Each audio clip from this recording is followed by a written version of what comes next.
தேவையான பொருட்கள்: கை நிறைய கொத்தமல்லி, 15 பச்சை மிளகா, 2 இன்ச்சு புளி, 1 டீஸ்பூன் உப்பு, அரை மூடி துருவின தேங்காய், 2 இன்ச்சு இஞ்சி.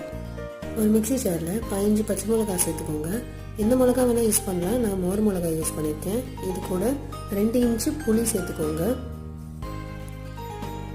2 இன்ச்சு இஞ்சியை சின்னதாக நறுக்கி இதில் சேர்த்துக்கோங்க. கூடவே துருவின அரை மூடி தேங்காவை இதில் சேர்த்துக்கோங்க. கை நிறைய கொத்தமல்லியை இதில் சேர்த்துக்கோங்க. தேவையான அளவு உப்பு சேர்த்துட்டு இதை நைஸாக அரைச்சிக்கோங்க. தேவைப்பட்டால் கொஞ்சமாக தண்ணி ஆட் பண்ணிக்கலாம்.